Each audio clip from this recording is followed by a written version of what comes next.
Welcome to క్వికెట్ Andhra Pradesh endowment officers ఎగ్జామ్కి సంబంధించి సెకండ్ పేపర్లో 78th డేకు స్వాగతం సుస్వాగతం. ఈరోజు లోకి వెళ్ళడానికంటే ముందు ఒక చాలా ముఖ్యమైన అనౌన్స్మెంట్ మీకు నేను అందిస్తున్నాను. సో ఆ అనౌన్స్మెంటే ఏపీఎస్సి పేపర్ 1 కి సంబంధించి ఒక వీడియో నేను మీకు అందివ్వడం జరిగింది. సెప్టెంబర్ 2 నుంచి ఈ సిరీస్ స్టార్ట్ అవుతుందని. సో ఈ రోజు నుంచి ఆ సిరీస్ స్టార్ట్ చేస్తున్నాను. ఈ సిరీస్‌లో భాగంగా ప్రతి వీడియో ప్రతిరోజు మధ్యాహ్నం 2 గంటలకు మీకు అందుబాటులో ఉండబోతోంది ప్రతిరోజు. సో, ఎలాగైతే ఇప్పుడు ఎండోమెంట్ సిరీస్ మార్నింగ్ ప్రతిరోజు 10 గంటలకు మీకు ఎలాగైతే అందుబాటులో ఉంటూ ఉందో, సేమ్ అలానే మధ్యాహ్నం 2 గంటలకు ప్రతిరోజు ఈ వీడియో అనేది మీకు అందుబాటులో ఉంటుంది. అండ్ ఈ వీడియో కూడా చాలా ప్రీషియస్ వీడియో. చాలా ముఖ్యమైన వీడియో. ఎవరైతే ఏబీపీఎస్సీ యాస్పిరెంట్స్ ఉన్నారో వారికి చాలా చాలా ఉపయోగపడే వీడియో. ఎందుకంటే ఏబీపీఎస్సీ సిలబస్‌లో 1-8 వరకు ఉన్న పాయింట్స్ ఏవైతే ఉంటాయో పేపర్ 1లో ఈచ్ అండ్ ఎవ్రీ పాయింట్‌లో ఉన్న ముఖ్యమైన క్వెషన్స్‌ని ప్రతిరోజు 5 చొప్పున మొత్తం 50 బిట్స్ మీకు అందిస్తున్నాను ప్రతిరోజు కూడా. సో, ఇది మిస్ అవ్వకండి. అండ్ ఎక్కువ మందికి ఈ వీడియో షేర్ చేయండి. ఈ విషయంని తెలియపరిచే విధంగా ప్రయత్నించండి. అండ్ వాళ్ళకు కూడా ఇది ఉపయోగపడుతుంది. So, let's start this today's video. First question ఈరోజు, రామాయణంలో వనవాసం మొత్తం ఎన్ని సంవత్సరాలు? ఆన్సర్ 14 సంవత్సరాలు. తర్వాత నెక్స్ట్ క్వెషన్, రాముని అత్తమామలు ఎవరు? జనక మహారాజు, సునయన. జనక మహారాజు సోదరుడు ఎవరు? కుశధ్వజుడు. నెక్స్ట్, సీతాదేవికి సోదరి ఎవరు? ఊర్మిళ. ఊర్మిళ ఎవరి భార్య? లక్ష్మణుడు. సీత స్వయంవరంలో రామునితో కలిసి వెళ్ళిన వారు ఎవరు? లక్ష్మణుడు, విశ్వామిత్రుడు. రాముని బాల్యంలో విద్య అందించిన గురువులు ఎవరు? వశిష్ఠ మహర్షి. విష్ణుమూర్తి దశావతారాలలో రాముడు ఏ అవతారం? 7వ అవతారం. రాముని బాణాలు ఏమి పిలువబడతాయి? అస్త్రాలు. రావణుడిని యుద్ధానికి తీసుకువచ్చిన రథసారథి ఎవరు? మాతలి. నెక్స్ట్ క్వశ్చన్, రావణుని కుమారుడు శక్తివంతమైన యోధుడు ఎవరు? ఇంద్రజిత్. ఇంద్రజిత్ అసలు పేరేమి? మేఘనాథుడు.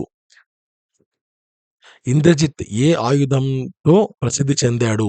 నాగాస్త్రం. నాగాస్త్రం వల్ల బంధించబడ్డ లక్ష్మణులను ఎవరు విడిపించారు? ఆన్సర్ గరుత్మంతుడు. సీతను లంకలో వెతికిన వానర సైన్య బృందానికి నాయకుడు ఎవరు? అంగదుడు. సీతను మొదట గుర్తించిన వానరుడు ఎవరు? హనుమంతుడు. హనుమంతుడు సముద్రాన్ని దాటి లంక చేరిన దూరం ఎంత? ఆన్సర్ 100 యోజనాలు. నెక్స్ట్, లంకలో రాముని భక్తురాలైన రాక్షసి ఎవరు? ఆన్సర్ త్రిజట. నెక్స్ట్, రావణుడి తమ్ముడు రాక్షస రాజ్యానికి మంత్రివర్గ సభ్యుడు ఎవరు? ఆన్సర్ విభీషణుడు. విభీషణుడు రాముని వద్ద చేరినప్పుడు రాముడు ఇచ్చిన బోధ ఏమిటి? ఆన్సర్ శరణాగతి ధర్మం. నెక్స్ట్ క్వశ్చన్, హనుమంతుడికి కలిగిన శాపం ఏమిటి? తన శక్తి తానే గుర్తించలేడు. ఆ శాపాన్ని ఎవరు తొలగించారు? అంటే జాంబవంతుడు. జాంబవంతుడు ఏ జంతువు రూపంలో ఉన్నాడు? ఎలుగుబంటి. రామసేతు నిర్మాణంలో వానరులు రాళ్లపై ఏ పేరు రాశారు? రాముని నామం. లంక యుద్ధంలో వానరసేనకు నాయకుడు ఎవరు? ఆన్సర్ సుగ్రీవుడు. రావణుడిని చంపిన తుది యుద్ధంలో రాముని రథసారథి ఎవరు? మాతలి, ఇంద్రుని యొక్క రథసారథి. తర్వాత, రావణాసురుడి 10 తలలు దేనికి సంకేతం? ఆన్సర్ దశేంద్రియాలు. 10 ఇంద్రియాలు. రావణాసురుడి శరీరం ఎవరి పూజ ఫలితం? శివుని అనుగ్రహం. రాముని అత్తగారు సీతాదేవికి ఇచ్చిన ఆభరణం ఏది? ఆన్సర్ చూడామణి. తర్వాత, లంకలో సీత రామునికి గుర్తుగా పంపింది ఏమిటి? Answer Chudamani. And next question, హనుమంతుడిని బంధించడానికి రావణుడు ఉపయోగించిన ఆయుధం ఏది? ఆన్సర్ బ్రహ్మాస్త్రం. హనుమంతుడిని పట్టుకొని రావణ సభలో తీసుకెళ్లిన వారు ఎవరు? ఆన్సర్ రాక్షసులు. రావణుడు హనుమంతుని తోకకు ఏమి చేయమని ఆజ్ఞాపించాడు? ఆన్సర్ అగ్గి పెట్టమని. హనుమంతుడు లంకలో ఏ ప్రదేశాన్ని దహనం చేశాడు?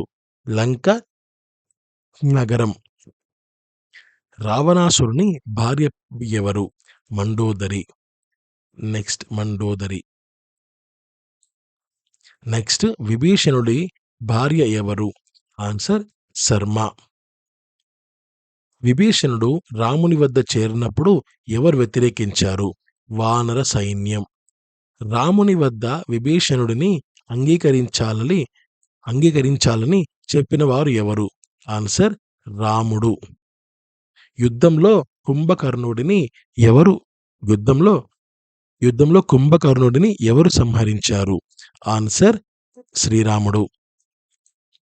అండ్ లాస్ట్ క్వశ్చన్ ఈరోజు, కుంభకర్ణుడు ఎప్పుడు యుద్ధానికి వస్తాడు? నిద్రలో నుండి మేల్కొన్నప్పుడు వస్తాడు. సో ఈరోజు 40 క్వశ్చన్స్ ఇంతటితో పూర్తయ్యాయి. అండ్ ఈ యొక్క సిరీస్ని ఎక్కువ మందికి షేర్ చేయండి, ఎక్కువ మందికి తెలిసే విధంగా ప్రయత్నించండి, ఎందుకంటే ఎక్కువ మందికి ఉపయోగపడాలి. అండ్ ఇవి చాలా ప్రీషియస్ వీడియోస్ ఇవి. అండ్ చాలా చాలా బుక్స్ కొనుక్కున్నా కూడా కేవలం ఒక బుక్ కొనుక్కోగలుగుతారు, 2 బుక్లు కొనుక్కోగలుగుతారు. బట్ నేను కొన్ని చాలా ఓల్డెస్ట్ బుక్స్ ఏవైతే ఉంటాయో వాటిలో కాస్త అండర్లైన్స్ చేసుకొని మరి నేను మీకు అందిస్తున్నాను. ఏదో నాకు అందుబాటులో ఉన్న బుక్ తీసుకొని మీకు ఇవ్వట్లేదు. నియర్లీ ఒక 4-5 బుక్స్తో పాటుగా కొంత ఆన్లైన్లో కానీ అండ్ కొన్ని గ్రంథాల్లో ఉన్న స్టోరీస్ మధ్యలో ఉన్న పాయింట్స్ కానీ అవన్నీ అండర్లైన్ చేసుకొని వాటిని క్వశ్చన్గా మార్చి మీకు అందిస్తున్నాను. సో లేకపోతే ఇంతవరకు నేను రీచ్ మీకు అయ్యేది కాదు ఇది. సో అంత హార్డ్ వర్క్ ఉంది దీని వెనకాల. సో ఎక్కువ మందికి షేర్ చేయాలని కోరుకుంటున్నాను. అండ్ ఇంతకుముందు చెప్పిన విధంగా ఆ అనౌన్స్మెంట్ ఇంకొకసారి చేస్తున్నాను. ఈ న్యూ సిరీస్ ఏవైతే ఉంటుందో పేపర్ 1 సంబంధించి ఇది ప్రతిరోజు మధ్యాహ్నం 2 గంటలకు మీకు అందుబాటులో ఉంటుంది. ఈ రోజు నుంచి అది స్టార్ట్ అవ్వబోతుంది. సో ఈ న్యూస్ కూడా ఎక్కువ మందికి షేర్ చేయండి. నేను వెంటనే ఈ వీడియో పూర్తయిన వెంటనే కమ్యూనిటీలో కూడా పోస్ట్ చేస్తాను. దెన్ అది ఎక్కువ మందికి షేర్ అవుతుందని ఆశిస్తున్నాను. Thank you so much. Have a great day. నమస్తే. జై హింద్.